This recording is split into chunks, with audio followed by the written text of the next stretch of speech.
पूरा माहौल खुशियों से भरा होता है। हर कोई इस पल का इंतजार कर रहा होता है।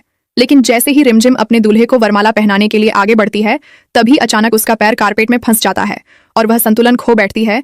इसी दौरान उसके हाथ में पकड़ी वरमाला सीधे जाकर समीर के गले में गिर जाती है और यह सब इतना अचानक होता है कि वहां मौजूद सभी लोग हैरान रह जाते हैं। माहौल में खुशी की जगह सन्नाटा छा जाता है और किसी को समझ नहीं आता कि आखिर यह क्या हो गया।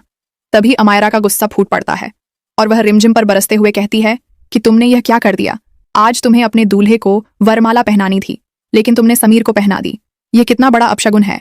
अमायरा इस घटना को जानबूझकर किया गया कदम मानती है, जबकि सच्चाई यह होती है कि रिमझिम ने यह सब जानबूझकर नहीं किया होता, बल्कि उसका पैर सच में फंस जाता है और यह पूरी घटना एक हादसा होती है। लेकिन कहीं ना कहीं ऐसा लगता है जैसे किस्मत खुद इस रिश्ते को जोड़ना चाहती हो और भगवान भी यही इशारा दे रहे हों कि रिमझिम और समीर एक दूसरे के लिए ही बने हैं। हालांकि इस घटना के बाद तुरंत शादी नहीं होती और कहानी में नया मोड़ आता है, जहां रिमझिम की शादी कार्तिक से तय कर दी जाती है।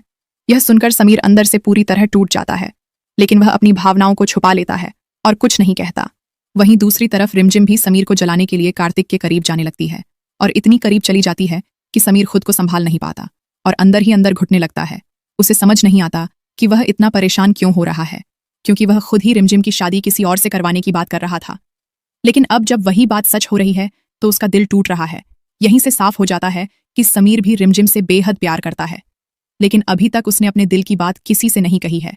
आगे कहानी में दिखाया जाएगा कि समीर जल्द ही अपने प्यार का इजहार करेगा और उसके दिल की सच्चाई सामने आ जाएगी।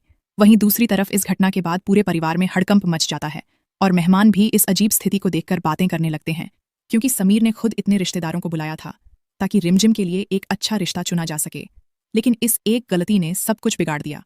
मोहिनी भी इस बात से बेहद नाराज हो जाती है, लेकिन वह मेहमानों के सामने कुछ नहीं कहती और जैसे ही मौका मिलता है वह रिमझिम को कमरे में ले जाकर उस पर गुस्सा निकालती है और कहती है कि तुम इस घर से जाने वाली हो, फिर भी हमारी इज्जत की परवाह नहीं है तुम्हें। मेहमान क्या सोचेंगे कि जिस लड़की से शादी करने आए हैं उसने ही समीर के गले में वरमाला डाल दी। यह सुनकर रिमझिम चुप रहती है, क्योंकि उसे भी अपनी गलती का एहसास होता है और वह कोई जवाब नहीं देती। वहीं समीर भी इस पूरे मामले में चुप रहता है, लेकिन उसके चेहरे पर उसके दिल का दर्द साफ नजर आता है। लेकिन दोस्तों, कहानी का सबसे बड़ा ट्विस्ट अभी बाकी है, क्योंकि भले ही अभी रिमझिम की शादी कार्तिक से तय हो रही हो, लेकिन असली खेल मंडप में होगा, जहां आखिरी समय पर दूल्हा बदल जाएगा और समीर ही रिमझिम के साथ साथ फेरे लेगा और उनकी अधूरी प्रेम कहानी पूरी हो जाएगी।